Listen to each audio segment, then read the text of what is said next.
happy to see such a crowd.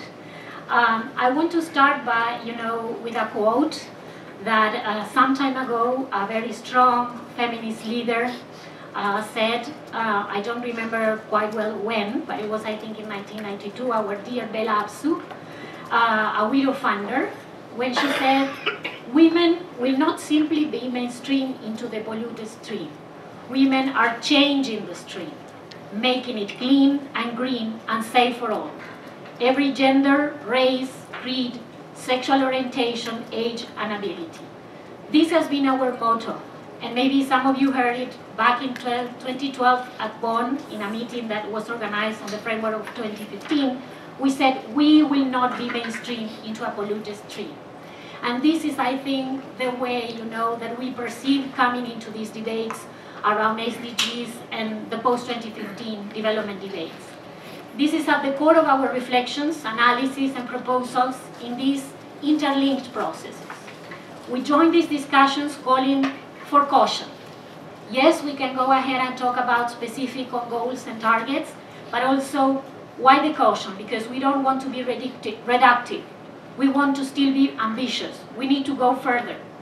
And therefore, not to ignore the transformational and structural changes required to address the failure of the current development model rooted in unsustainable production and consumption patterns that are exacerbating the inequalities that we have heard today.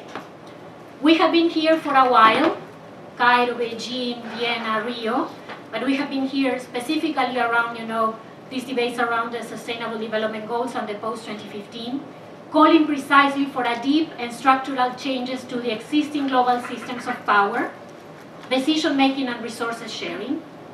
And this will include enacting policies that recognize and redistribute the unequal and unfair burden of women and girls in sustaining societal well-being and economies, intensified in times of economic and ecological crisis. We haven't heard so much about the crisis, but we have to really refer to that. Any new development agenda and the engineering that we are going through now on the goals must be based on the principle of non-regression, firmly rooted in human rights, obligations and commitments from the UN conferences of the 90s, and gains made through their follow-up processes at regional and global levels. So these demands are not new. We are carrying forward pending agendas. They must also proactively address increasing inequalities within and between countries. We believe feminization of poverty is something that it's pending. Feminization of migration that we haven't heard much. Discrimination and violence based on sexual orientation and gender identity. Commodification of natural resources. Unequal rights and access to productive resources. The gaps that are existing still on education and lifelong learning. Threats to the food sovereignty, not just food security. Global warming, biodiversity, laws and environmental degradation. We insist that the post-2015 must not be driven by donor or corporate sectors. Rather, it must be articulated through a progressive policy framework that aims to fairly distribute wealth, assets, and power to achieve the social, economical, ecological, and erotic justice. I'm sure that some of you would like to know more about that. It must also tackle intersecting inequalities and multiple forms of discrimination based on gender, age, class, caste, race, ethnicity, sexual orientation, gender identity, and abilities.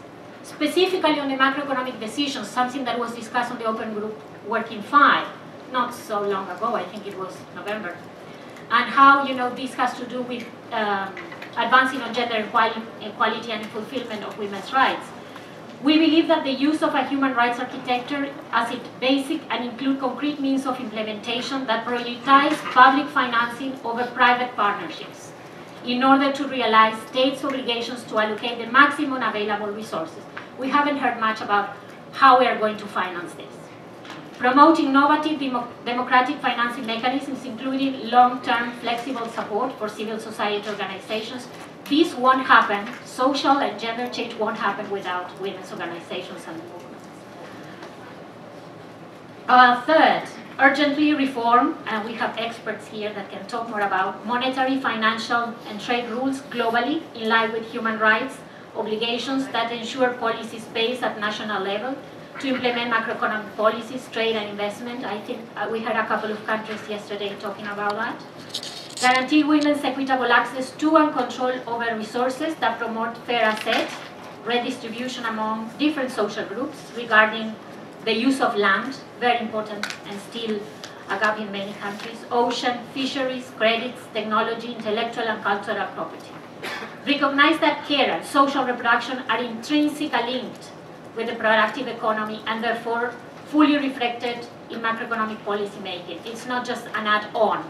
It really has to be included from the very beginning.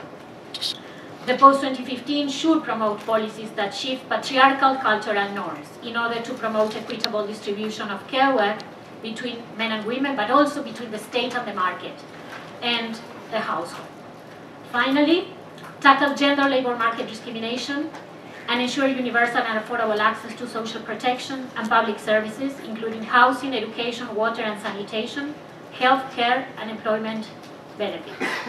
Promote policies and programs to redistribute income, wealth and assets to counter the negative effects of unequal distribution of resources of power.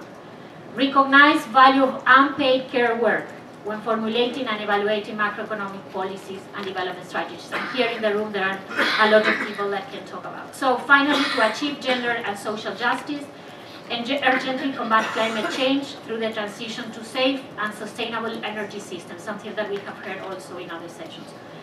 We demand a transparent and democratic process ahead where we that are here now, feminist and women's movements, human rights, environmental and social justice movements, claims are prioritized and over politically and economically dominant elites and states.